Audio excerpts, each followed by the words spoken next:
Welcome, lovely to see you. Come sit for a spell. I just felt like hanging out and dropping in for a little conversation with the cards.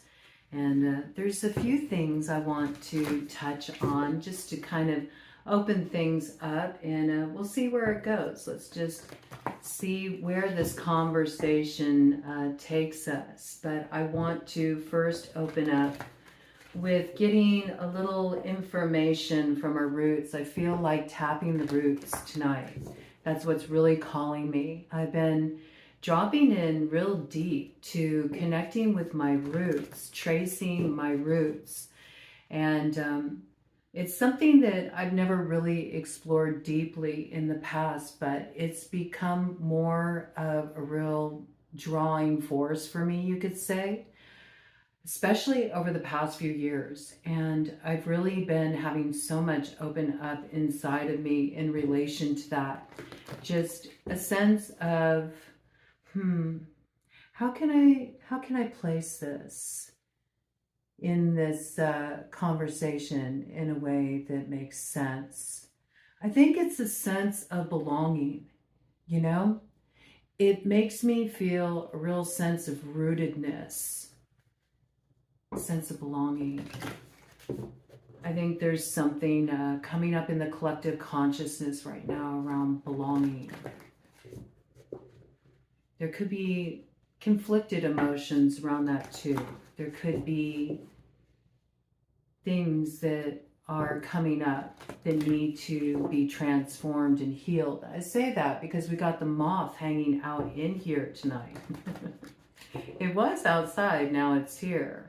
So moth medicine, transformation of the shadow, putting it to the fire test of truth. Can it endure the fire? Through the fire, to the limit, to the wall. Yes. Right down to the wire. Can you make it through the fire? What do you feel? What do you feel? Soften with the judgments. Softly, softly, the tender touch. It's apples and oranges, these things that are being pondered when there needs to be more of an expansive view. Something is being looked at too myopically. It's creating a sort of constricting energy where there's a desire for more breathing room, more expansion. That's what is kind of coming in as an initial energy read of what the collective is moving through right now. I'm going to first just look on the bottom of the deck with this, and then I want to share a special gift that I was given for my birthday that is really inspiring my desire to sit and have this conversation with you all tonight. So one more shuffle here, one more. Okay. And then we'll get a read with these after I share this with you. You see, after the storm, we're at the transformation point. And we have effectively created a sense of, it's coming through as shielding, but I don't want you to think of shielding as a protective energy, because that's not what it is. I think of a shield, and it also makes me think of heraldry. It makes me think of really understanding your roots and the lineage that you come from, and that you are carrying those dreams forward that weren't fulfilled in the bloodline. And that's part of really healing and coming back home to oneself in a sense of beginning, belonging. There's something that needs to be resolved on that level in the roots, really understanding the strength of what you have risen up from as well. And your own personal story of what you've transformed in your life, seeing through certain deceptions. You know, there's sort of like that coat of arms energy where it's also about what you represent It doesn't have to be something that's defensive. It's something that just owns who one is and belonging to oneself, and knowing the roots of who you are, and how you have come to be who you are within this lifetime, and also lifetimes that were lived before you ever incarnated here, through that bloodline that you've risen up out of here. This is beautiful medicine, though, where there's some kind of transformation here. You may have faced storms in your life, but now you're beyond that. There's something here you've already transformed, and it's also coming into your true magic, your true alchemical abilities.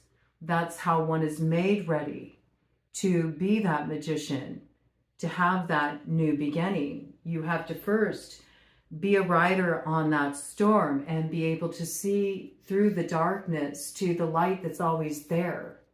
You also have to know what's really worth defending and seeing clearly what's not. And usually once you arrive at that point, the need for defenses really falls away. And that brings me into this beautiful gift that I received for my birthday from a dear friend, Arbibo. And this just really touched my heart so deeply. And so I want to share it with all of you. But this is a sand painting, and it originates from a Navajo healing ceremony. And in this ceremony, the sand painting is built using every color in the rainbow and made from the elements, made from natural things that can be found in the environment, like rocks and roots, flowers, sand, bark, ashes, cactus, cornmeal. And the one who is seeking healing or release is placed in the middle of this sand painting. And then the sand is rubbed on the areas of affliction on the body, where the energy needs to be purified, where it needs to be drawn out and earthed and released. And when the ceremony is complete, the sand painting is cleared away. And each image of the sand painting is deeply meaningful. It's symbolic. They may include yays, or Navajo holy people, rainbows, plant allies, roots, trees, different kinds of birds. There's a lot of eagle reference in this one here. And Kachina medicine, which we've been talking about here on the channel quite a bit. I also see the directions of east and west. And then, of course, represented in the center there, rising on up, we have south and north. And there's this indication of making it through certain trials, certain tribulations. We see that evident with those eagle feathers there. That is some kind of blessing coming in from Great Spirit, transforming what at one point was going through some tricky territory. This is a very beautiful, creative energy about going through that fire of transformation, and it being the source of a lot of freedom, of getting the wings.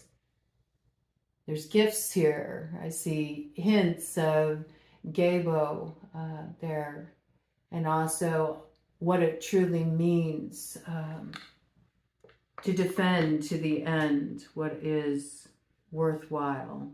It's really beautiful, very beautiful. And inside is a box. Inside there were these crystals.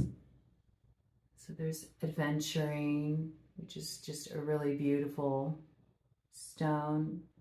And it's for supporting those things that we really want to grow and nurture, the dreams we want to grow and nurture. And then there's this beautiful tiger's eye heart, which I love, because to me, every time I see tiger's eye, it reminds me of Eye of a Tiger. I can't help it, and I hear like the Survivor montage song in my head. But it does. It really gives you that quality. It gives you courage, but also creativity. It's just a really cool stone to work with. I like it because it invokes the protector within you. I think that's what I like about it. It's a very independent, empowering kind of energy in that stone. And then I love it. She got me this rose quartz mushroom here. So I love this. This is like very heart-centered energy, right? And yes, it's like a little bit of fantasy, a little bit of whimsy, a little bit of that glamour. That's a beautiful thing to kind of put in the heart space, especially after you've gone through challenges. And I also think of mushrooms, and I think of the way they are their own communication network too. So it's like really communicating within the heart, repairing as well, where there's been frissions in that communication because of faulty wiring, you could say, you know, something that needs to be cleared out from the energetic body. Also visionary experiences that open the heart. Seeing with a different sight, awakening to a different sight, a different way of seeing things, seeing oneself, experiencing your connections with others. That just brings this beautiful healing. This beautiful healing. This is really, really cool. But I wanted to sort of start a practice for myself with this. And I wanted to use one of these stones every week to represent a quality that the collective here feels really needs to come in for the world to bring some kind of healing or some kind of expansion, some kind of elevation, and really getting very down to the bottom of that in the most simplistic form, taking all convolution out of it. Like, for example, I'm seeing this card here. I dropped in with one of my dear sisters, Essie, over the past few days, and we talked and we were pulling some cards, and Ma'at came out. Fairness. This would be an example. Fairness. That would be equality. If we feel there's inequality in the world, then fairness would be a wonderful intention to put in. That's just an example. Anything that's needing transformation. And I thought I could work, you know, I could work with my Reiki as well as all of you putting your focus on that too for transformation. And it can kind of like, you know, get charged up, blessed up, and it can sit in this box and, you know, experience some healing.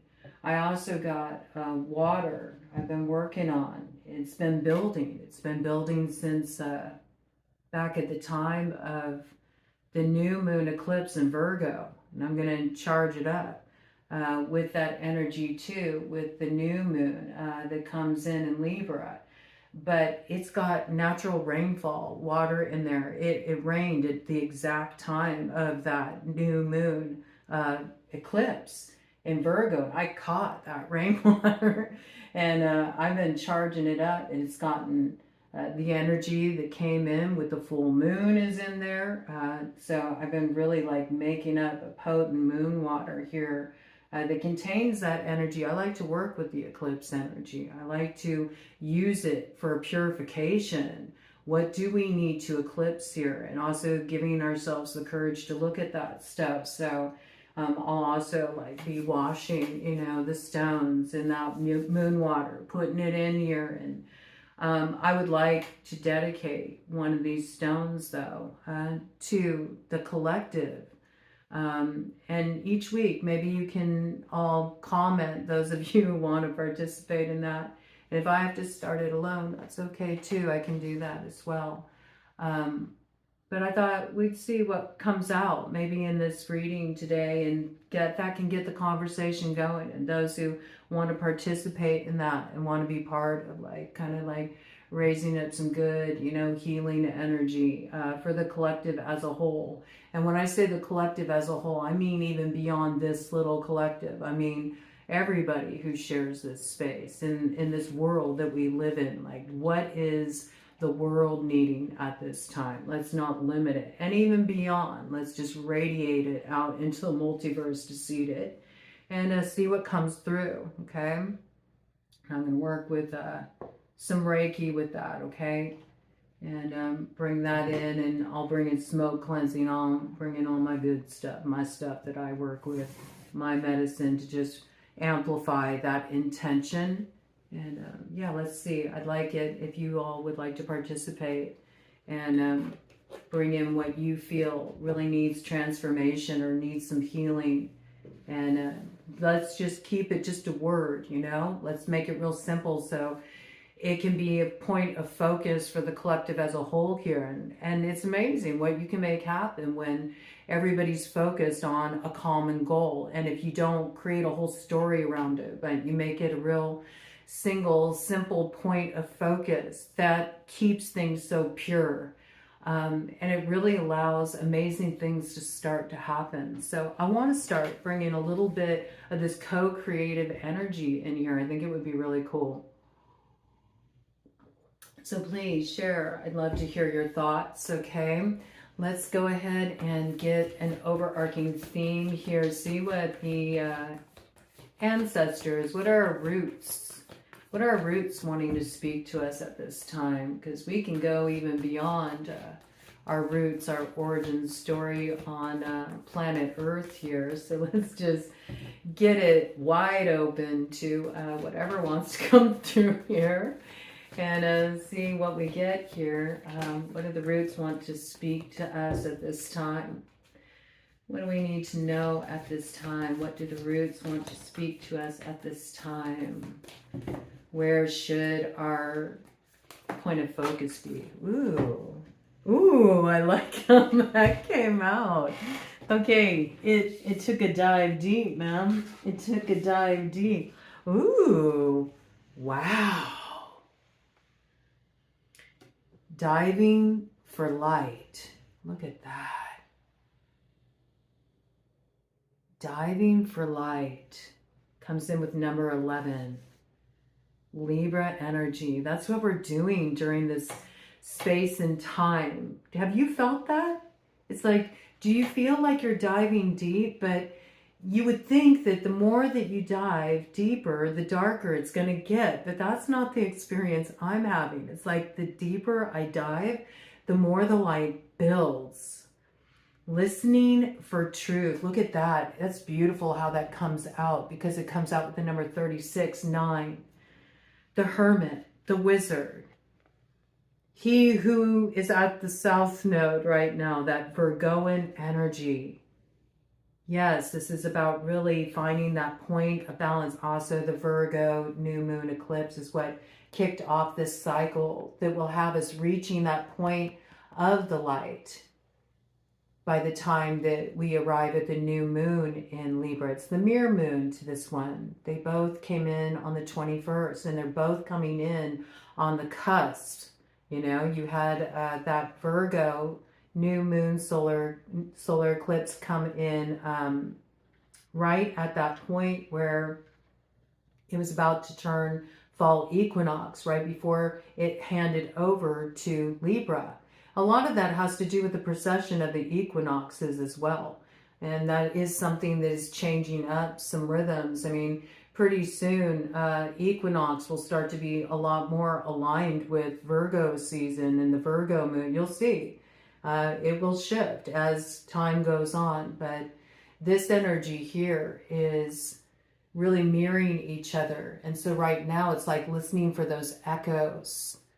This is like listening for the echoes that come through memories, things that we're meant to remember because they're part of remembering. They're part of bringing all these different parts of ourselves back together again. And in some cases, a lot of you may be doing, in some cases, a lot of you, well, maybe there are a lot of you here that are doing a lot of this sort of integrated soul retrieval kind of work where you really do feel like you've recovered parts of yourself that have been missing for a long time.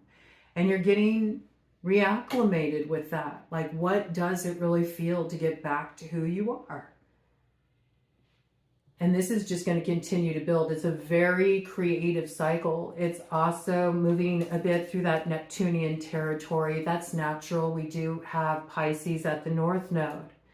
And this is that watery terrain, but this is a real beautiful creative energy that's coming through, that's allowing us to utilize that Neptunian territory in a very imaginary sort of way, where we can weave worlds into being through creativity. But it's so necessary to be aware of how you're channeling the creative power, because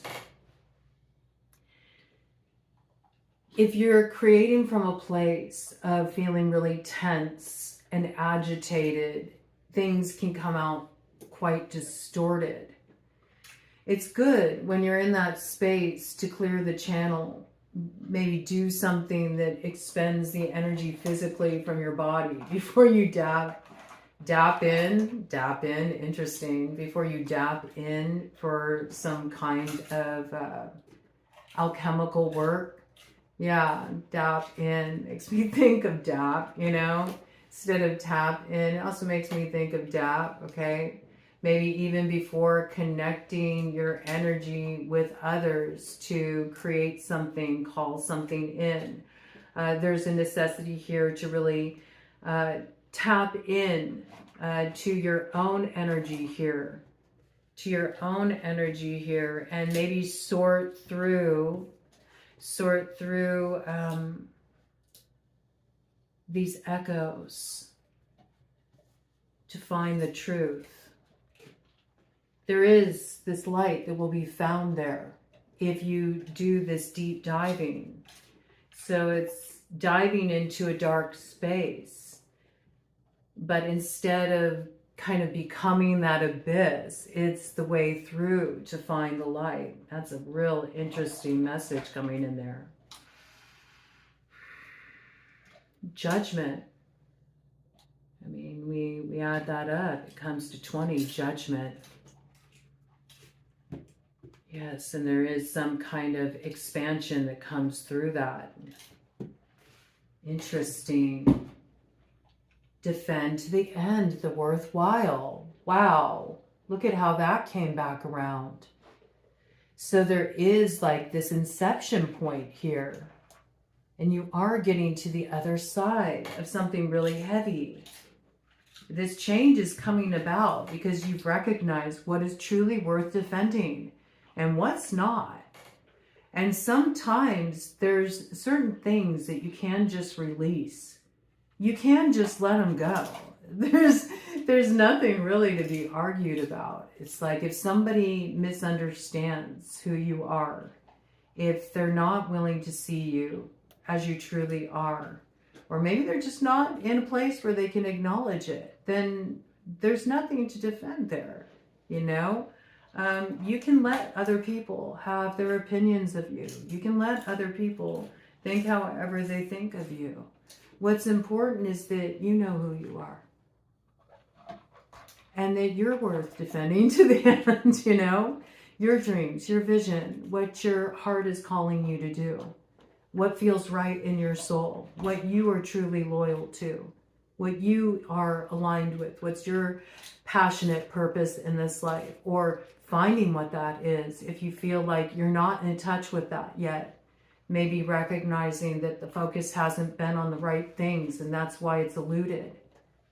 But this is very much coming into the wisdom and the understanding that some things aren't worth fighting for. But you're getting very clear about what is worth taking a stand for. And I think for a lot of you, it's starting with you and just representing yourself. It's important. There is some inception point here, though. There's something coming in here. It's a bit of a cosmic egg of creation. It's going to give you a vision. It may be a light that only you see. It should be a light only you see at this time. You really need to nurture this, not out of a sense of keeping anything from anybody, but more preserving it as something that can be for everybody. That's how it's coming in. because there could be distortions that could seep in.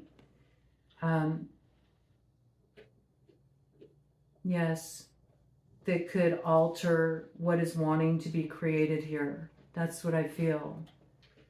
You'll know what this means for who that is speaking to, okay? Give it time. Give it time to germinate within you. Build it within you. Don't let it become tainted by any outside opinion or any outside energy whatsoever. There is something about really nurturing something within yourself, within the ground of your being here.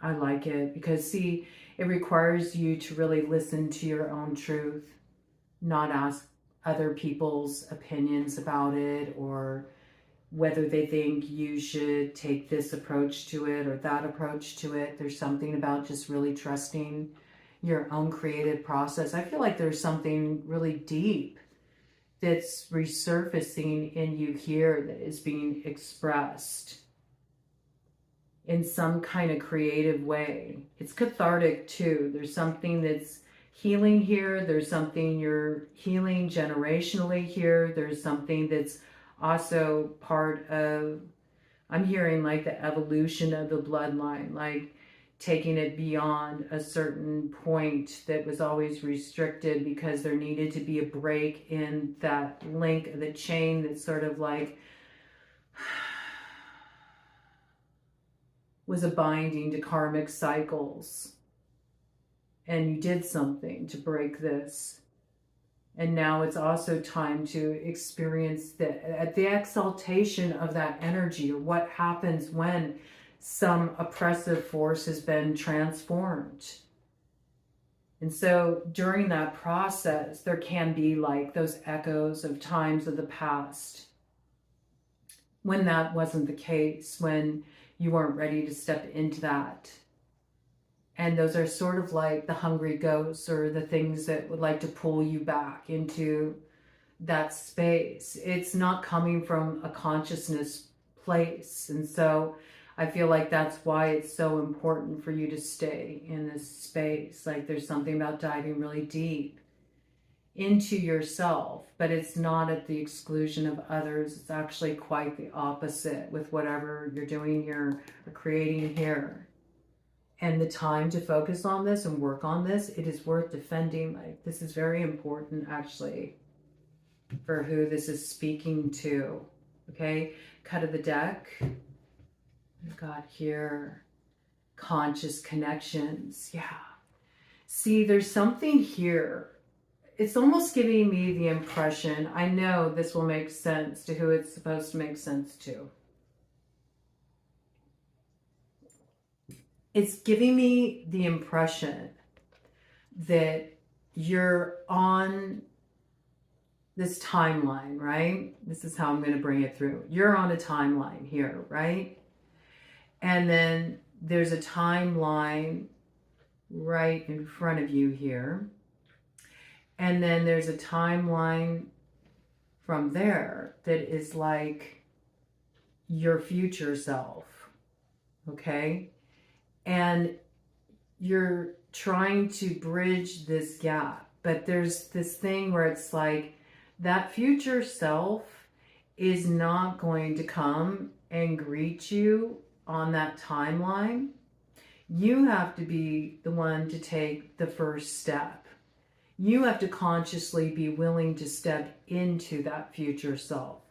And that requires that you even have the ability to see yourself as that future self. So this is really getting a vision about who are you coming to be?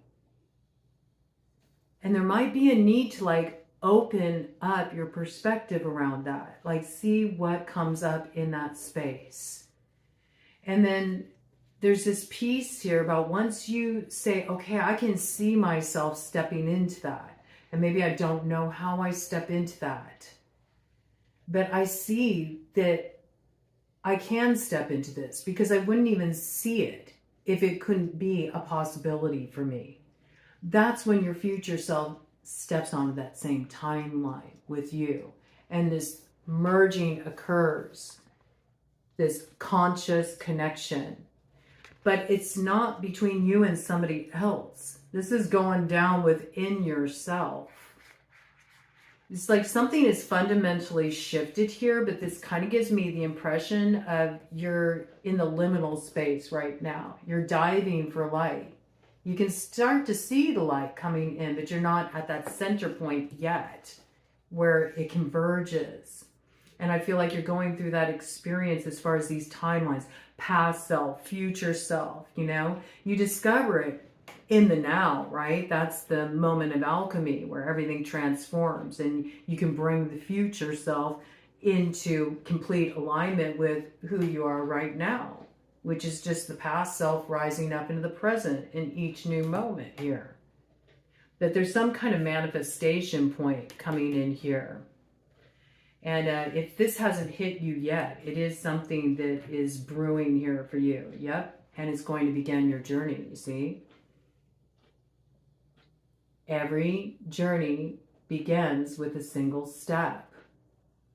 There is like the light is found, and then the orientation changes, the transformation takes root. We had that moth medicine come in, right? This is the transformation of the shadow. The shadow is transformed into the light. It lights the heart fire, and then it gives a clear understanding of what is one's due north. What is that north node? What does my destiny look like? You know, it's weighing out the fate that has been measured to one and saying, okay, what can I weave with this? What am I going to create with this thread that I've been handed here?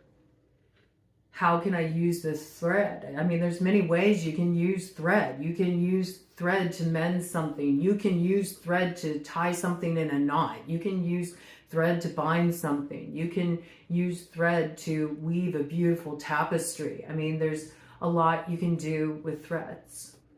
And there's something about this, that there's some transformation coming in here. It's like you're tapping into a different kind of thread. It's like an energetic thread that wants to be woven into something of beauty. It starts small. It expands. There's like a butterfly effect with this. Butterfly medicine's been really strong, coming in for a while now. Whatever this is, it's worth defending to the end. It's the gift of the closing of one chapter, of one karmic cycle, and the opening of a new turning of the wheel here.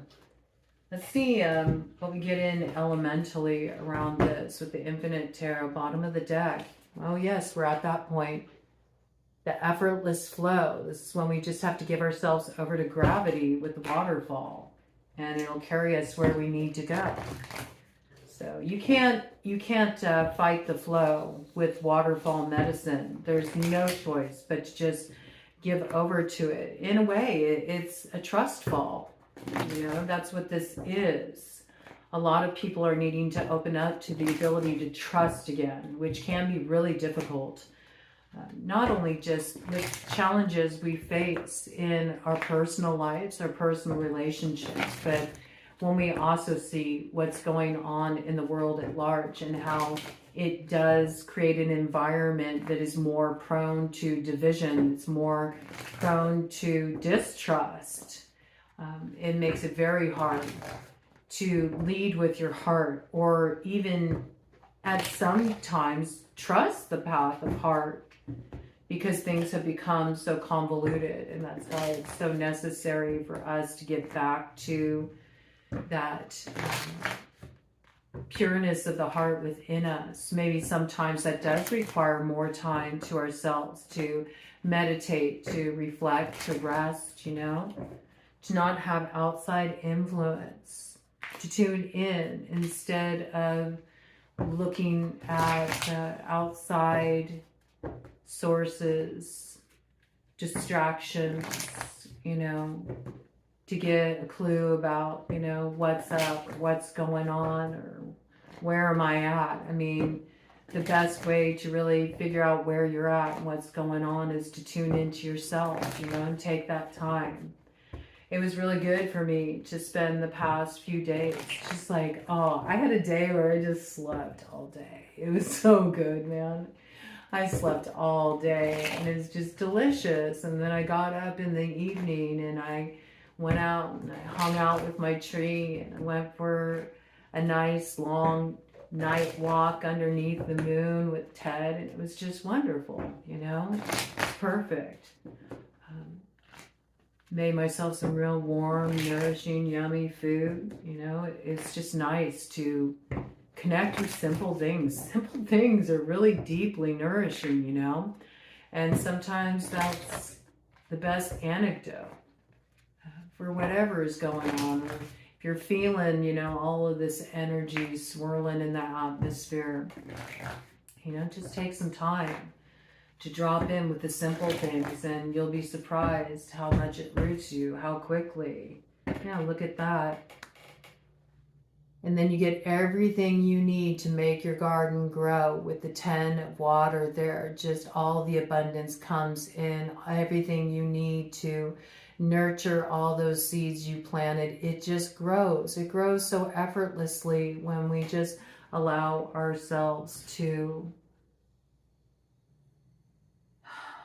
trust the flow. Trust the flow. Also rain, you know, it's so purifying. It's one of the best spiritual baths you can ever get. So if you ever are feeling like you need a spiritual bath and you're fortunate enough to have it raining outside, just step outside. That's better than any spiritual bath you could ever have.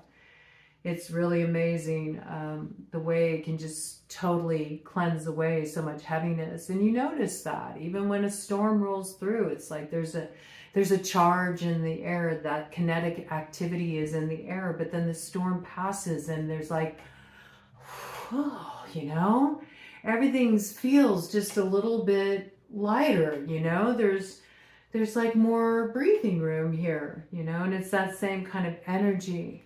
But sometimes that stuff is needed, right? For there to be a clearing, for there to be even a softening where, you know, the waters can come in and they can allow things to be nurtured. They can allow new growth, new things to bloom, okay? So I feel like there's a lot of purification going on right now. There's a lot of cleansing going on right now in the collective, but it's good. It's good. And there's also probably a lot more emotional flow is going to start coming in, and that's good. It's good to get in touch with your emotions, what you're feeling, and let it flow. And the more you work your lymph, the more that you move your body and getting out there for walks, you know, you're going to get your lymph flowing.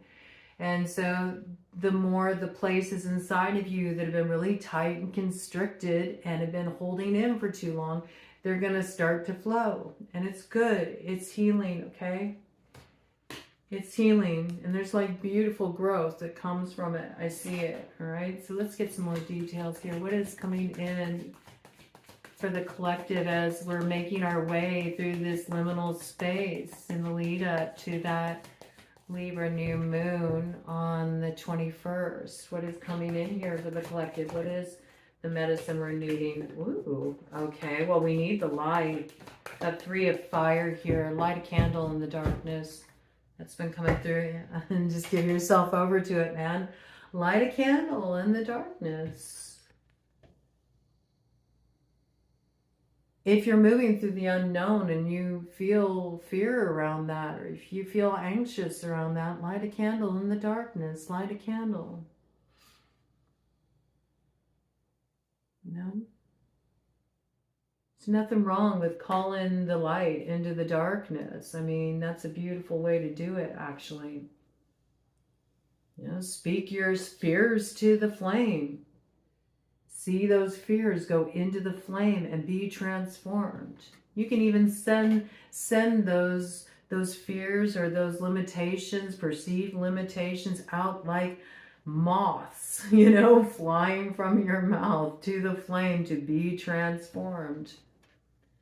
the light will come. You'll know that there is something coming in for you here that builds the light in your life, where you feel like, I don't see any light right now, or, you know, I'm really unsure of my direction. If you're feeling like that, I mean, this light is here. I see it very clearly. Got one, a sky, tree. See, there's a lot here about just getting grounded out at this time. And also, this makes me think of the spirit of the woods. And that's a point on the Elven star, which really is about, you know, tapping your roots and exercising the kind of strength that a tree embodies, you know. Yes, a tree is a record keeper. You have a lot of knowledge within you. You have a lot of life experience. You have a lot of wisdom within you. And you can trust this wisdom. And you can trust what that wisdom is rooted in. And your lineage that you come from. And all the medicines and all the magics contained within that. But it's even beyond that. You got your own story here. And your own story is continuing to unfold. And this story that is the story of your life, that is your legacy. You know, it really is. If you think about it, that is your legacy. How you will be remembered, the imprint you leave when you leave this corporeal shell is going to be your legacy. And so there's also like something about getting really rooted in that. And not in a way that gives any sense of shame or any feeling of not being up to par. If you feel like, well, I haven't really done anything to leave anything of worth or value, then that lets you know that that's simply a call you're being asked to rise to. Because you do have something of worth and value to contribute. That's why you're here. I mean, it's such a beautiful, rare gift to even be able to live life as it is. So to be able to be given a life means that you have this creative power and there is something you're meant to contribute, right? And if you do feel like you're called to do something or you need to walk on a path and maybe other people don't agree with it or they don't see things the way you do and it does require you to walk alone and that's tough for you at this time, connect with the tree. Learn from the trees. The trees do not push back, you know. The trees do not resist. The trees are able to sway with the winds and they're very rooted and they're very strong in what they know is true for them. So don't let outside opinions or what people say about you or what they might think about you, which a lot of times that can really come from a place of assumption that's based on our own shadow projections, okay? So it's not about that. It's about being really strong and rooted within yourself and the ground of your being here. And yes, you know, changes may swirl about you and circumstances in your life and the people in your life and even your own thoughts, your own feelings, whatever it may go through constant change, but there doesn't need to be any resistance to this. It can be just like a letting you, you know, kind of just flow with those winds of change. Like give yourself over to it, right? The tree doesn't force it. You know, the tree lets go of the leaves and also makes it such a beautiful thing. That release is so beautiful. To be able to celebrate life, you know, celebrate life. And sometimes there's tragedies in life, but we can't get locked in the tragedies of life.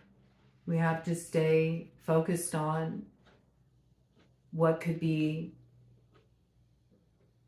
what rose up out of tragedy transformed. And it's a lot easier said than done. Certainly. And I can feel this like undercurrent too. Like in the greater collective, there's a lot of real heavy stuff going on in the world. But the more of us, right? The more of us that get really rooted in this way, that's a network too, you know? It creates a different kind of consciousness. It's a tree of light. Ooh, I like that imagery. That would be a beautiful sort of like visualization to work with. Imagining yourself in the center of a tree of light rooted into the earth. Oof, I like that. That would be a really good way to get hunkered down, you know, with some of this stuff that's coming in. It does require a trust fall, but it does lead to a beautiful place. I mean, I really see that here. Yeah, it's like the fetch is retrieving a little bit of magic here that's going to give you an Ace of Wands, put some power in your hands, give you the ability to transform your reality, and you need to get rooted for this. So even if you feel like I don't have anything to work with right now, you know, it's not true. It requires remembering, you know, remembering what you're working with. I mean, you just forgot. That's all. That's what I see. Okay, King of Earth coming in there. Joker of Earth. Yeah, you might be surprised just what you are made of when that call comes in, right? There could be a call coming in that sort of like catches you by surprise. And are you going to rise to the challenge of the call? I mean, that's what it's about. So there is something here that gives you an opportunity to transform your reality, and it's coming in relation to an earthly matter. So this is something rooted in your day-to-day reality, and you may not see it coming, but are you going to have what it takes to rise up into it? It all depends on where you're at. And that's, you know, up to personal determination. Like nobody else can really take charge of that for you, okay? So make sure that you're building this tree of light here. Build this tree of light. Put yourself at the center of it. What are you rooting here? There's an opportunity for healing. I mean, I think that fear is probably the greatest thing that is needed to transform in the collective consciousness. That's my take. I think that would be a good starting point, focal point, but I would love to hear what you all have to say in relation to that. You may feel that there's something of greater need to be transformed, and I'd love to hear your perspectives so we can kind of bring this energy in. I want to start bringing in this healing energy, and I love that idea of holding a particular single-pointed vision as a community, because that gives it so much more power. You know, it really does. It gives it so much more power, and that's when you really start to see the transformation. So I hope to hear from some of you with your ideas, but I'm putting my word out there. My word, I think, is fear. That would be the biggest transforming factor for the world as a whole. Can you imagine what life would be like if people got rid of fear? Now, it could be interesting. I mean, I can't help it. I'm looking at kind of like the wild side of that, right? Like people could be reckless. It's interesting. Yeah, there's a lot of, there's a healthy sense of fear, like when you're being alerted to certain dangers, right? That's important. But there's a point when it can be excessive. And I think that's with anything, really, if you think about it, you know, it's always that like harmonization point. But that is interesting to look on the flip side of that. Okay, well, if you did get rid of fear, this is something to ponder here. This is something to ponder here. I want to get a message from It's Not Easy Being Green, because I feel like this is wanting to come in here at this point. I found this at the little library, and I have a running theme with this message. It's not easy being green here at the channel. So it was just so fitting. And I want to bring this in. Let's see what comes in around this. Maybe we can get some sage wisdom here from Jim Henson. It's not easy being green and other things to consider. All right. Let's see what we got. Okay. I believe that we can use television and film to be an influence for good, that we can help to shape the thoughts of children and adults in a positive way. As it turned out, I am very proud of some of the work we've done, and I think we can do many more good things. Aw, Jim said that. And then Jane Henson is on the other side, says, Jim was intrigued with his children, the way they heard things, the way they listened to things, the way they got up every day, and every day was a new adventure, a new challenge. They were ready to see everything. They had a great sense of humor, and so he immediately started using them to find out what was funny, what worked. He really respected their opinions. Oh, that's beautiful. Yes. It's true. It really is true. There's so much that gets in the way from just moving through the world like with a purity of heart. But if ever there was a fearless time in life, it's when you were a kid, right? I mean, in some cases, there's some cases where that wasn't true, you know? There's a lot of loaded material to sort through, you know? In relation to this, like picking what needs healing, what needs healing, what needs healing. And maybe there's a little bit that we need to recover there. I like how that came in, talking about the children and the way children are able to view the world and recovering a little bit of that sense of wonder. I always think that that's a really good place to start, just being able to go out into nature and seeing wonder in simple things.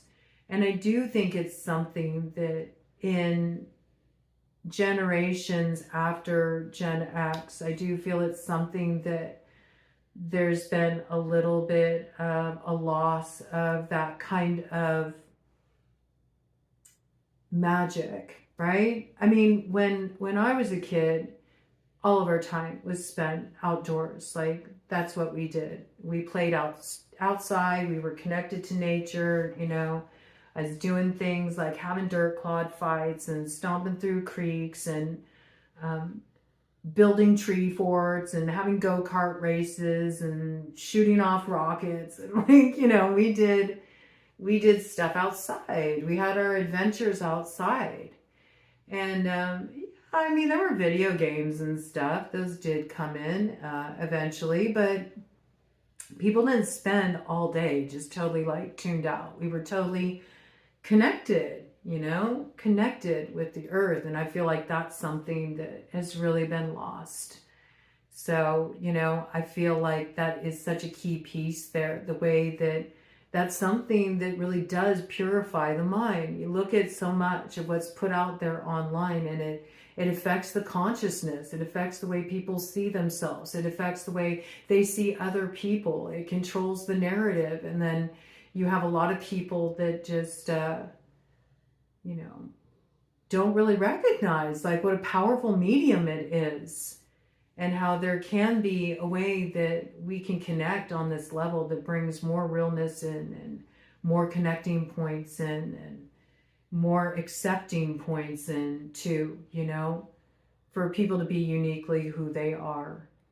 And there's so many threads of connection there that came in with that quote that I feel is really playing out now. And I think that's sort of what's coming up for people at this time, is really understanding their own place in their life, like what they are really here to do, what they are wanting to root, and how do they feel about things? Because everything that is going on in the world is so activating. And there can be a lot of pressure within that to conform to others' viewpoint, even from a perspective of gaining some kind of social acceptance. And if you have anything to say that runs counter to that, there can be a lot of upheaval. There can be, at times, people can feel isolated. And so I also think this is about, you know, diving deep for the light too. If you're able to go to those deep places, sooner or later, those points of light build and you come into alignment with other people that can go to those deep places too. You do start to build community in this way over time, you know? And sometimes it takes time for people to understand where you're at. And that's okay too. That's okay too. But there is something there about being able to get to that place where you had that mindset when you were a kid. I mean, remember when you were a kid? You didn't like look at everybody with suspicion. You know?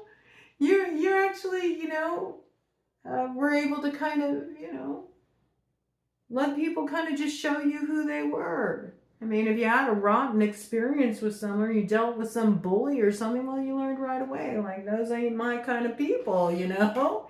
And you steered clear from them. But that's not always the case, right? That's not always the case. And adults automatically move through life expecting the worst from people. And so they always find it, you know? They always find it. It's interesting messages coming through. I feel like getting a few cards from this Ethereal Visions Tarot, which I absolutely love. This deck is really gorgeous. Let's get some more information coming in here. So I feel like there's some healing work that's being needed, that's coming through, is what will really support the collective at this time. And certainly, I like this intention. I do want to work with this for the collective in terms of, you know, just holding a group intention. But this is also about personally for you. I mean, maybe this is about creating your own sand painting of sorts, you know? Going out and spending some time and finding natural items and creating a mandala on the ground that represents your journey, what you're wanting to heal. And, you know, when you're done creating it and you've meditated on it and spent time with it, then wipe it away. They do the same thing. The Tibetan monks do the same thing. They create these gorgeous, elaborate mandalas made with also different items from the earth, you know, grains and spices and from different plant materials and such. And they will spend so long, you know, creating these elaborate mandalas. And then as soon as it's completed, they destroy it. And it's really to honor the temporal nature of things. It is part of life. And so this is, I think, something that's really coming to a head here is embracing not having control in situations and embracing being in that creative space that's only perceived as chaos because one does not get to dictate how this evolution is happening in your life or where it's carrying you. But the more that you give yourself over to it, the more you find that it fills you to the brim and overflowing. I mean, we got 10 of water, you know? There's all this beautiful energy around it, but there's so much like fear and judgment around it that it's making it impossible for people to receive because they're still so defensive and like constricted from everything that's been rolling out. It's not easy. You see, this is why it's so difficult. It's so difficult. I mean, I dare say it's a lot easier to do shadow work. People act like doing shadow work is so hard. It's not really. I mean, it's not. It's not that hard. It's much harder, I feel, to do light work. It's much harder to be able to really recognize that you are the source of generating the light in your life. And that doesn't mean whitewashing. any issues or spiritually bypassing issues. It's quite the contradiction to that, actually. It's really acknowledging how deep the shadow goes, right? And then even within that, seeing, yeah, I see how deep that shadow is. I see how heavy that is, but I also see this light there. And so I'm going to take that one little pinpoint of light, that one little diamond out of that void, and I'm going to pluck that. And that's going to be my single pointed focus. That's what I'm going to feed with all my attention. I'm aware that's there. There's no denial that that is there. But I don't need to put my focus on that, because there's nothing constructive in focusing on that other than just continuing to feed it with energy. There's a need to change the focus. And it may seem very small, but that's the thing. The more you focus on it, the greater it grows. And it really is true. If you think of just one practice to like build the light in your life, one simple starting point practice. Let's say it's every day I'm going to go out and I'm going to sit with the rising sun and I'm going to enjoy my coffee. And I'm going to take that time to just connect with myself in whatever way feels right in that moment. If you did that every single day for 30 days straight, just that one little thing, your entire life would transform. It really is true, because you would be building the light and you'd be building a sense of connection, and it changes everything. It's so little. It doesn't require something major, you know, it just requires a first step. There's something about that coming through here. Bottom of the deck. The Empress, yes. My, how your garden will grow from a single seed of inspiration. It doesn't have to be elaborate. The greatest workings all started with something very simple. The journey of a lifetime will begin with a single step. So don't negate these small forms of nurturing a dream or a vision, because you'll be surprised how they grow. Libra Taurus energy coming in there. We do have the Libra new moon on the 21st, and that will come to a culmination point with the full moon on the 5th of November in Taurus. Okay, so Venusian portal as well. Now, just as I said that, we have the Hierophant coming out in reverse here. So there's something that needs to be transformed with that full moon, because the Hierophant is not in balance here. And there is something that does need to be changed. It looks like almost like a book. Look at that. It's almost like there's something here that needs revision. There needs to be revision in a particular storyline. That's how I'm picking it up, man.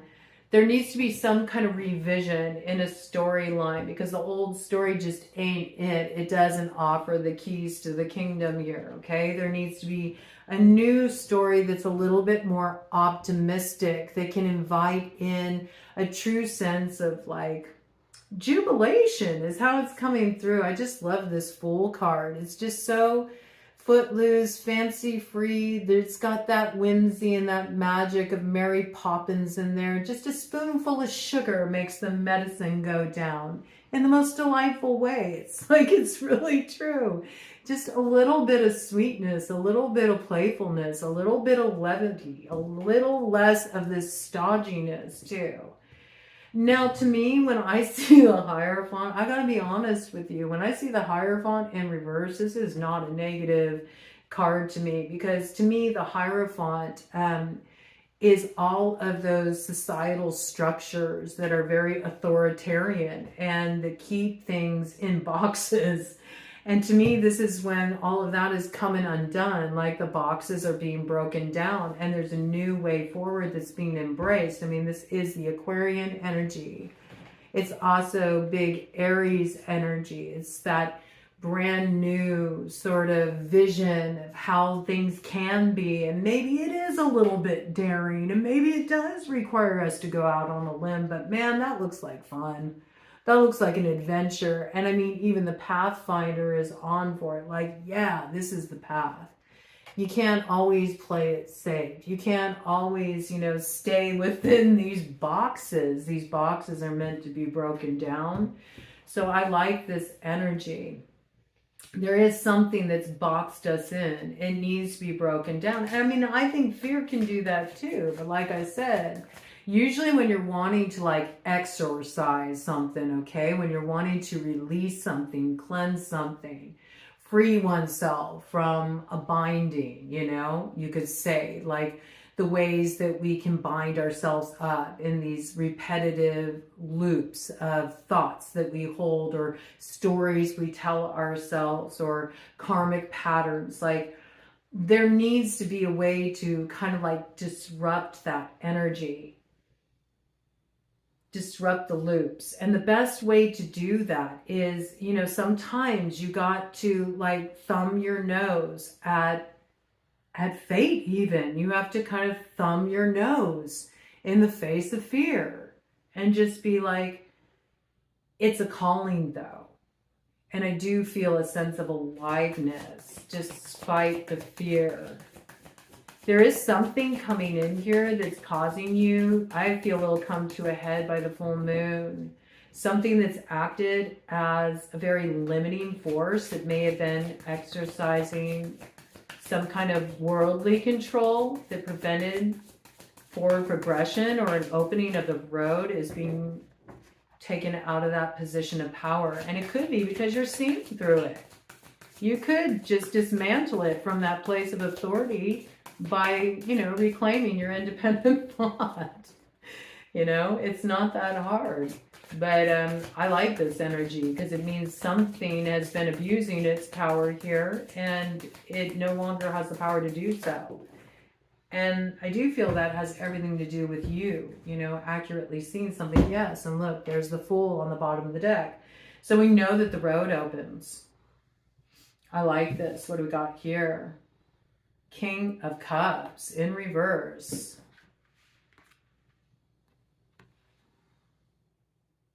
All right. So somebody here, again, that energy is coming out like the waters need to be purified. Someone's trying to control the waters. You can't control the waters. That's what I'm seeing here, you know. You can't control the emotions. You can't control the intuition. You can't control the creativity. Like, you can't control the flow. That's going to make things very difficult to be able to move forward if there's like all this constriction in the heart space. So this like this is the big challenge. This is what the collective needs to overcome. This need to control the flow and give over to the process here. I don't know, maybe that's what needs to be worked on here. Transforming the quality of control. And control comes from fear too. I don't know, it's interesting. It's interesting. More details about this. Tell me about this. What needs to happen here with this King of Cups in reverse, the Hierophant? Cancer, Pisces, Scorpio, and Taurus energy coming in here. And this is something that is a collective energy. Okay, so it's going to really come to a head by the full moon in Taurus on the 5th. That's the truth here with the Ace of Swords. I mean, the truth may hurt. Look, are you ready to really embrace the truth? Are you ready to hold the sword? Are you ready for Froggerrock? I mean, in order to get the answers you need, it may mean having to grasp something that's painful. Like, there's something about grasping the thorns here that's painful. And yes, it may be something that's difficult to face, but it's true. It's true. And then the sword can cut one free once they have the answers they need. This is a Knight of Cups in reverse. Wow. This is an energy that's in deep need of transformation here. This is what's needing purification here. I think there's a truth that needs to be acknowledged, and it's painful. Because somebody feels like they don't have power. You know how it's coming through? It's coming through as somebody's recognizing how deep their feelings are, and it terrifies them because suddenly they feel like they don't have control, and they're used to having control of their emotions, but they don't. They're used to kind of keeping everything in neat, tidy borders. They intellectualize everything, and they can't intellectualize this. And it hurts, like the truth hurts. And yet it is the thing that cuts one free. Give me confirmation on this. I feel like that's how that's coming through. Somebody really needs to acknowledge what they're feeling. They need to acknowledge the truth of what they feel because it's what sets them free.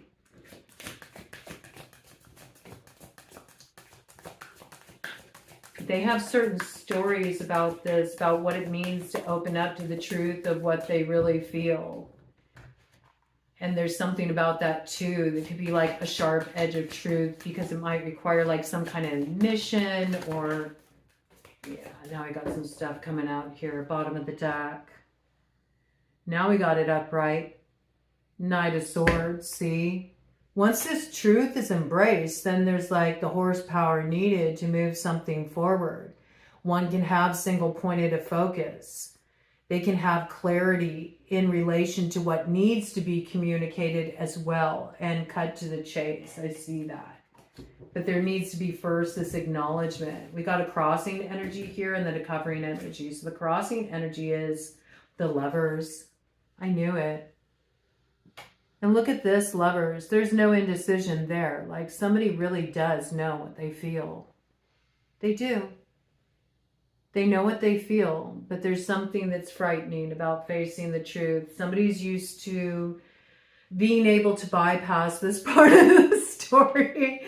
They're able to kind of normally kind of play hide and seek with their own feelings. That's what I got. Like they know how to kind of numb off their feelings when they don't want that complication. That could even be why they create scenarios that keep them from going really deep with somebody, but it's not working here. I see it very clearly. It's not working. And so I think somebody's in process with this right now.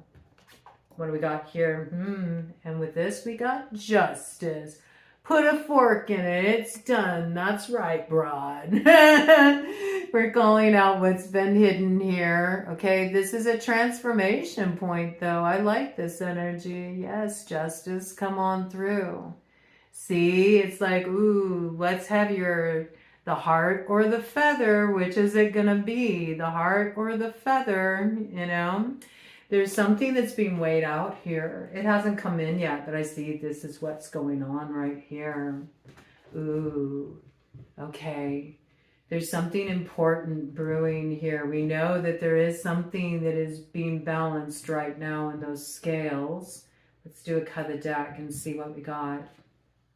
High Priestess. The plot thickens. And what's on the other side here? Oh, the Magician. Ooh, this is good. Wow. Okay, so this is quite a pairing. This is quite a pairing indeed. It's what we were talking about before, remember? Emperor to Empress, Magician to High Priestess. We're getting really close to this juncture. And then you get the 1 and the 2 and you add them together and you get the 3, the Empress.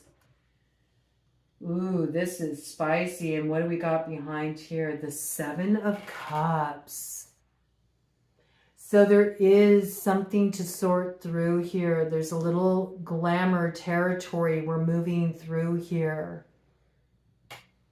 And it is to suss out this energy that has created some kind of veiling.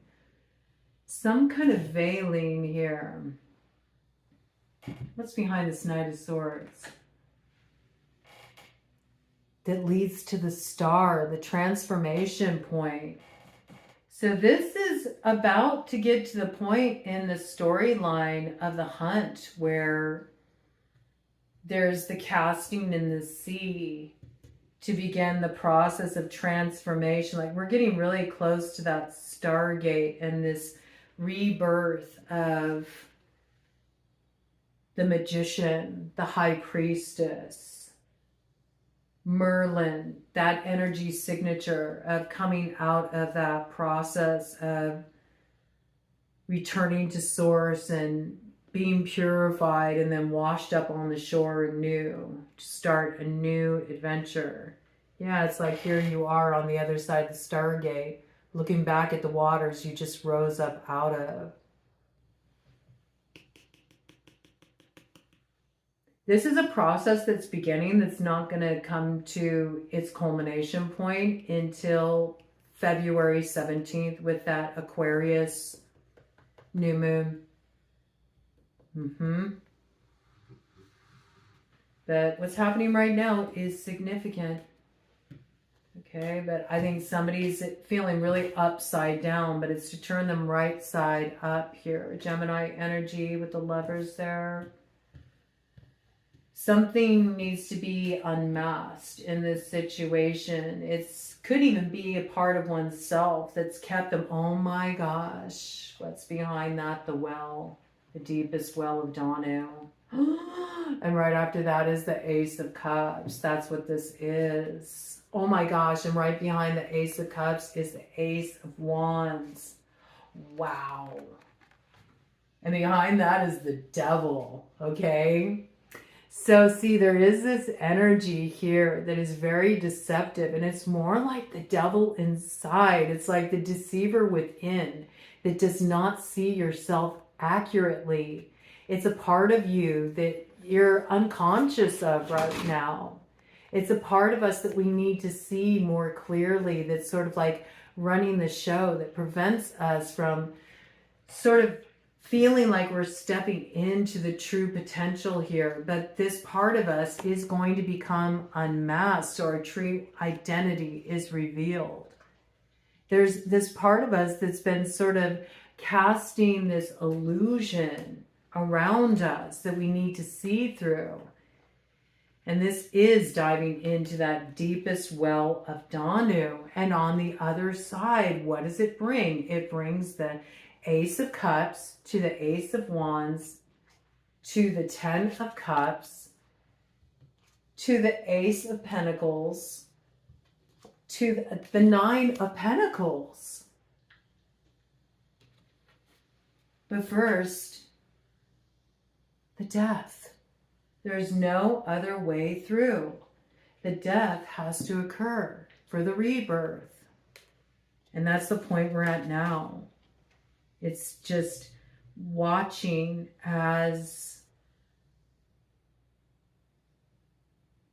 certain harvests that we thought we were going to glean wither on the vine, while other things are just starting to sprout. That's how it's coming through. This Cups energy is reversed. So again, pay attention to where you have water in your chart. What is that around? There's like some kind of distortion there. Something that needs to be clarified, okay? Purified there. To nurture something in the right way. That's how it's coming through. Do I want to pull anything else out?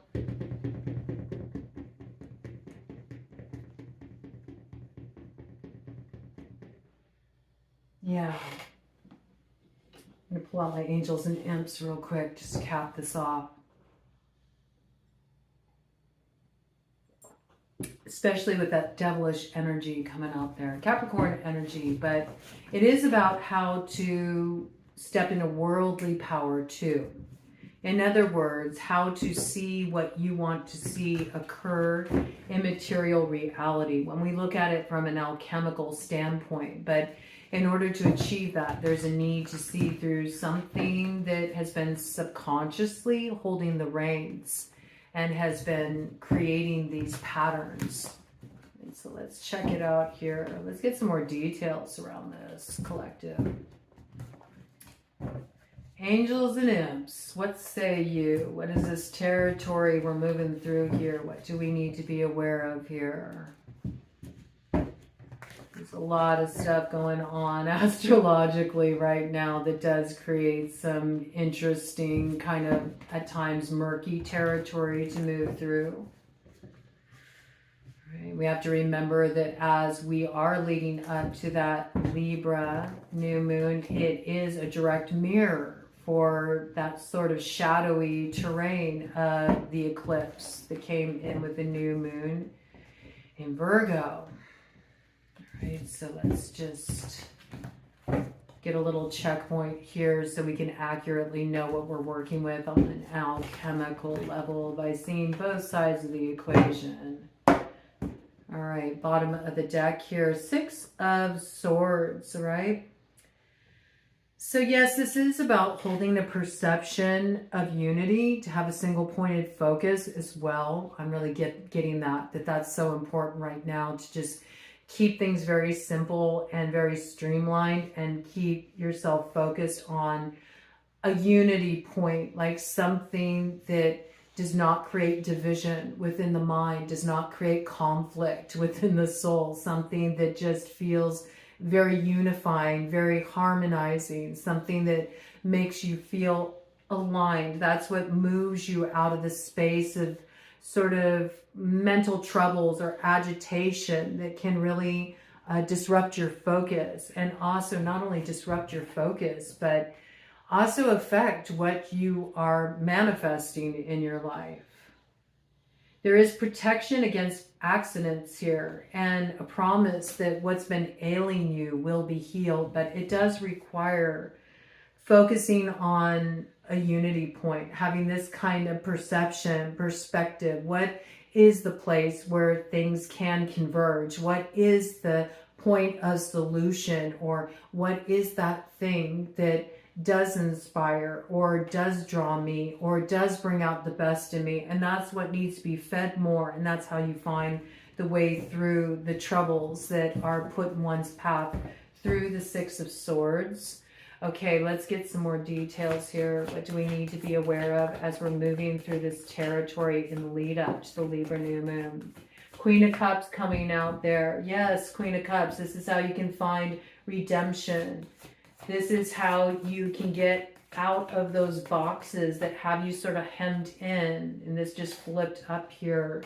We got strength, okay? This is what gives you the strength to transform that energy and rise up out of the troubles of the past. But there's this sort of quality here. This strength is landing on this Queen of Cups. It says builds towers or destroys stone walls, causes rough waters, finds witches. So there could be like a little alchemical work that's being thrown out there. I feel like a lot of what's causing problems right now is based in fear. Like there's people out there who are throwing their weight around, or they're feeling the need to manipulate, or they're feeling the need to be very self-protective when they're doing so in a way that is actually creating scenarios that will stir up antagonistic energy that's not even there. It's more like projecting the shadow on outside circumstances, and it courts trouble. And especially it courts trouble if, it says finds witches. So if somebody is out there like throwing something around because they're shadow boxing with an element of themselves that's still unconscious, that's rooted in past experience, like this is going to make a mess of things, because it's saying right now, you have strength. You have the power to either build a tower, or you have the power to destroy stone walls. And I see that as you have the power to like try to build yourself into some perceived position of worldly authority, or you have the power to take down the walls that divide people and bring things together and to actually have a true victory here. One brings rough waters, but where one wants to bring rough waters and wants to, rise above those waters themselves, but leave everybody else to drown in those waters, washed out to sea. That will be what ends up compromising them in the end, you know, because those acts will be discovered, you know. Those acts will be discovered, and those acts have to be owned. Even if they're acts one discovers themselves, like, oh, maybe I did use too much force there. Maybe I should have softened a bit. Maybe I should have seen things from a different perspective, you know? Those things always come home to roost. That's what I see here. But I see there's a redemption moment for here.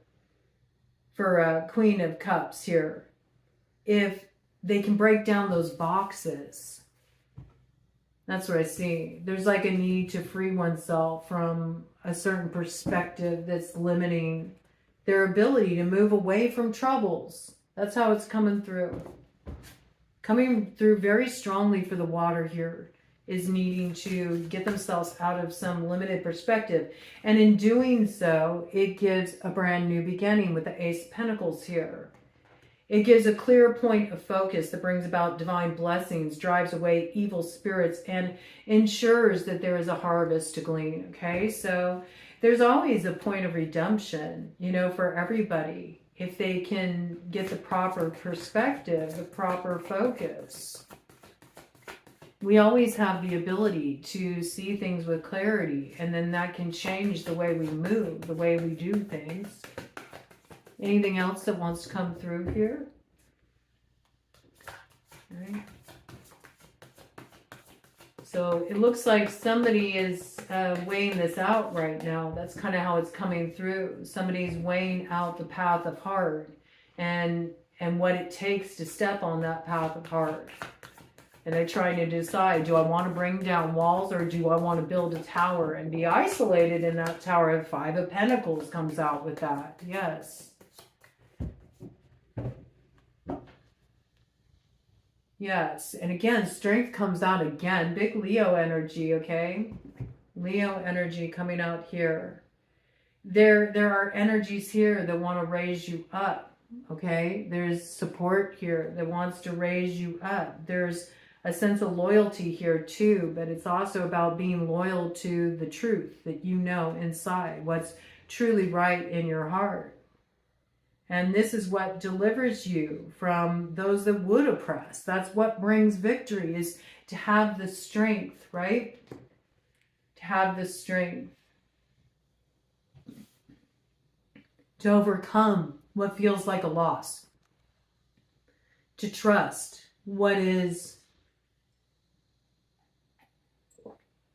being cleansed away as well. To let it happen. Because Five of Pentacles indicates some kind of loss here. And there's support through this loss, but at the same time, there's a need to have patience. Because this will reveal secrets of nature that will give you what you need. In other words, you'll get back to the root of matters and you'll know where you need to invest your focus. You'll know what you need to plan for your future. And this is what's going to shift things, especially financially, okay? Especially financially. There's some kind of alignment coming in here too with the Two of Cups. You see it. It causes the love of women to men and of men to women. So there's an alliance here too. Basis of the matter. There's something worth defending here. With this, we got the Knight of Wands to the Page of Cups. Okay, so fire sign energy, Aries, Leo, Sagittarius. Transports anyone suddenly from one place to another. Okay. Some kind of news coming in here. An opportunity to move out of a situation where you feel isolated. But it requires patience and understanding to see things differently, Two of Cups. There's a lot of defense around the heart right now. There's a lot that still remains to be digested. This keeps coming through. The water is needing a lot of transformation. And when I speak water, I'm speaking of the water that's in all of us. It's a lot needs to come down around the walls of defense. You can't receive anything if you're defensive. It's just nothing can find its way in, you know? Nothing can find its way in. Let's do a cut the deck here, see what we got. Wheel of Fortune tells where treasures are hidden and reveals hidden dangers as well. So yeah, you know, it's deep territory. And there are dangers out there, you know. There are things you need to be aware of. That brings us back to fear, you know. It's like sometimes it's good, you know, to have fear present because it can let you know what doesn't feel right and what you need to create space from, right?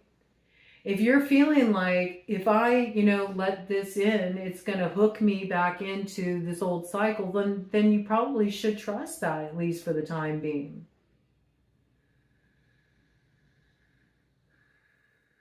And you may have some treasure, and there may be somebody who wants to, you know, gain access to this treasure. And they may want it all for themselves, you know. I mean, that may be something you do need to be aware of what you get hooked into here. Right? Especially if it's an energy that left you high and dry before with the Five of Pentacles. Okay. Sometimes, you know, it really is about saving yourself. I mean, it always is about saving yourself, but you don't always, you know, sometimes we need to dismantle these modern day tellings of fairy tales where, you know, it's always about needing to be rescued by some gallant prince. It's not, you know, and it can apply in any role, masculine, feminine, you know. At the end of the day, it comes down to you really being able to reclaim yourself, not needing anybody else to get you where you need to go. But yet we got right here the Two of Cups. It comes out again. So this has been coming in a lot. And you know, I only read it when it comes in. But there is some relationship wanting to come in here. And I feel like that's sort of what the deal is. Like, there's somebody in this situation that they're going through a transformation in their heart. It's difficult territory for them. They're not used to being in this space, feeling what they feel. But this is sort of what's brewing. This is what's brewing. So if people are acting weird too around you, you know, not like themselves, they could be really struggling with some feelings, you know. It might not be what you think it is. So try not to be so defensive, you know. Somebody may be, you know, in their feels. And it just comes across very, almost like aggressive or defensive because it's hard for this person to acknowledge what they feel. It's not easy for them to be vulnerable. It's not easy for them to be in that space. They feel like they need to protect themselves, and so it can come off abrasive, you know. This is how miscommunication can come through. But that's what I see here. It looks like the waters are really having a difficult time just being the water and being in that place of just letting it flow and being in that space of allowing and not, you know, resisting. That's really what's coming through here. So I don't know, maybe control is the better word to work with. And I mean, control rises out of fear. So maybe that's the best way to look at it, though, to be able to just have grace in releasing control. I don't know. I won't set the intention until I hear from you all. I really want to hear what you all have to say. I got fear, I got control. Those are like the two words that have come through for me in this session. Let's see what we got here on the split. Ace of Wands. I mean, you do have somebody here you do need to be aware of, okay? But you've danced with this devil before. This is somebody who wants access to some of your holy secrets. And they may lay it on real thick. They do use the art of seduction as their weapon to get you hooked back in. All right. They may be willing to take another spin at that Wheel of Fortune and see if, you know, they can take the house this time. All right. Got owl energy coming in here.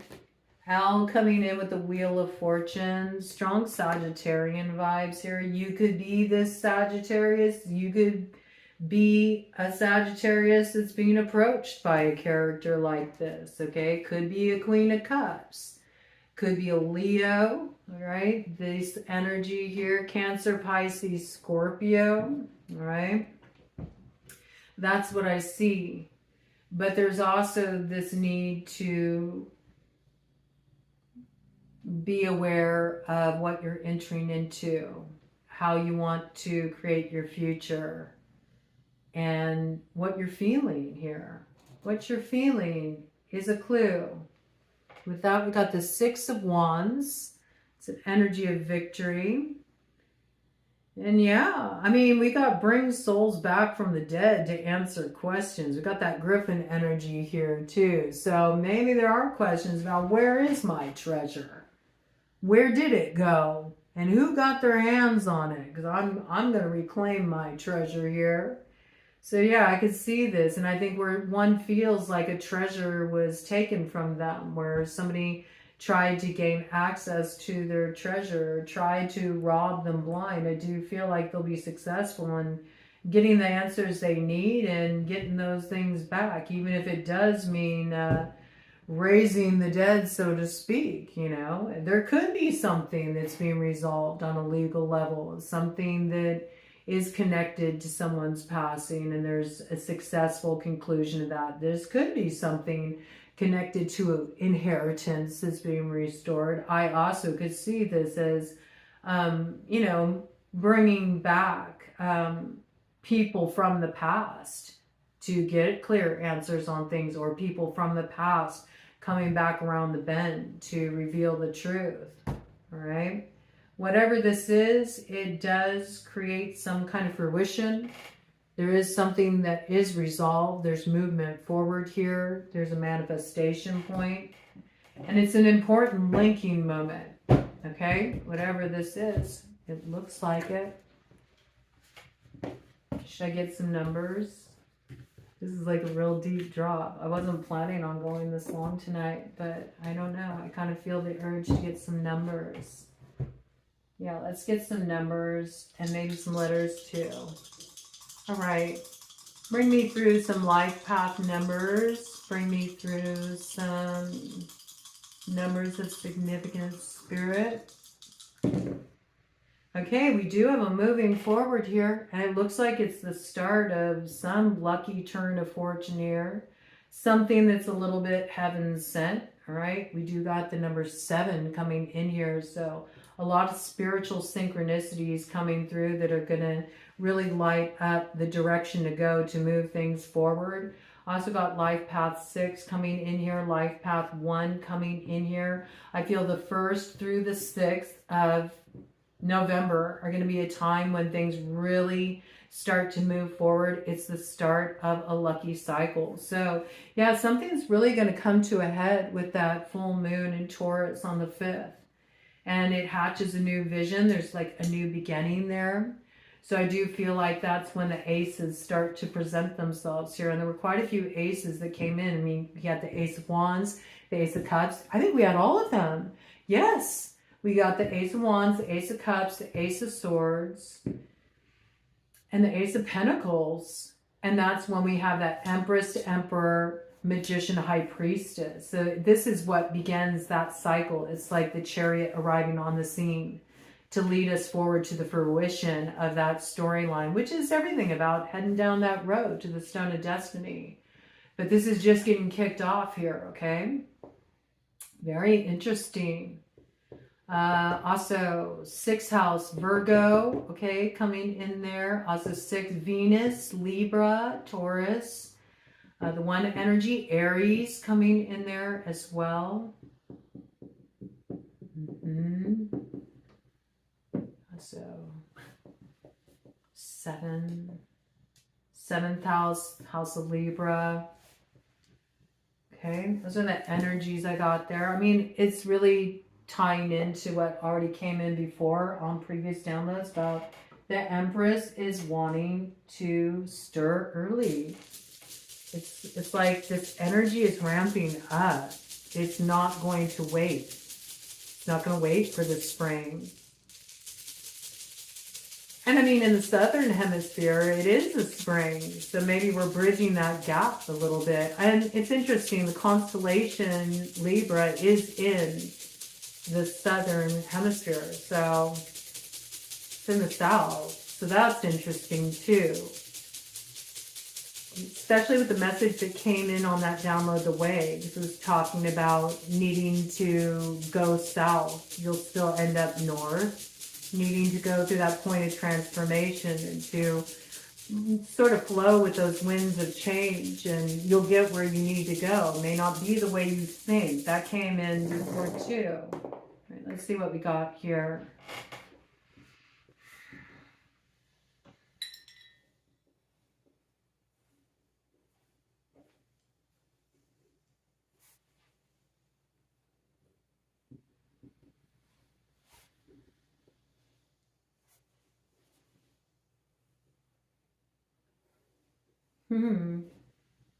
I got the name Navua.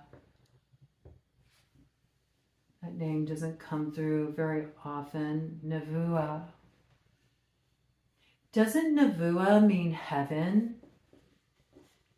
I want to think it does. I could be wrong about that, but that's what's coming through.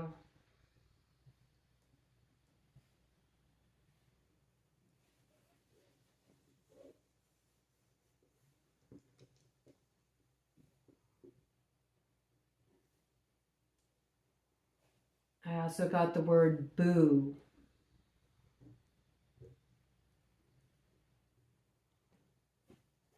I don't know why, but I got almost like jump scare with that. Like, it's like a blast from the past takes you back. But maybe it's just like heaven. And I got the name Navua coming in with that.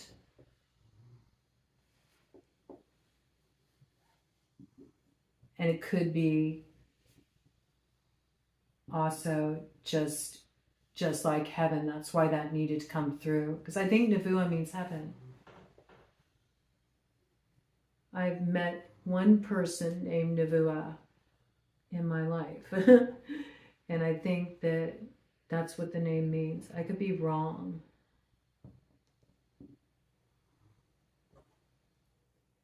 Wanting to roll the die again. This always comes in once I bring the dice out. Okay.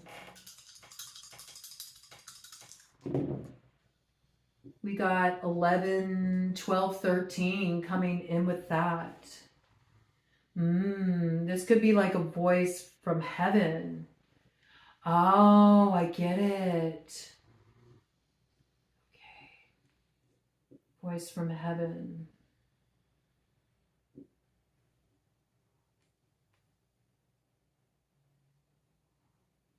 Got life path 6, life path 5, life path 2, life path 8, life path, did I say life path 7?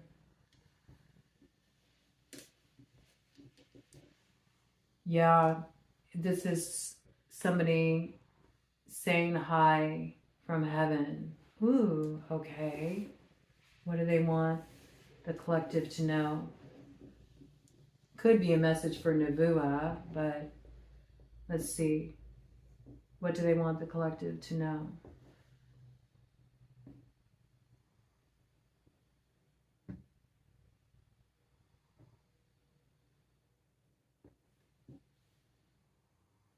They want you to sing. They want you to sing. They want you to make music. They want you to share your song. Share your song of hope. It could be the name Hope as well. Oh, got a lot of sentience around this. Maybe you've written a song, something that inspires hope.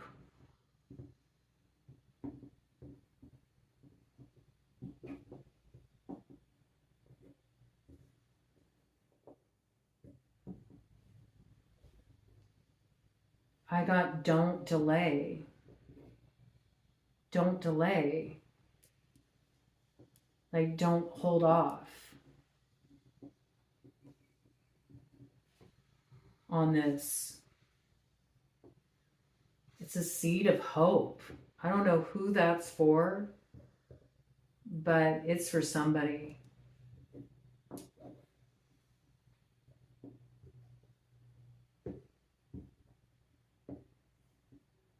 And then I just heard, make your move. It's up to you. It's up to you. Make your move.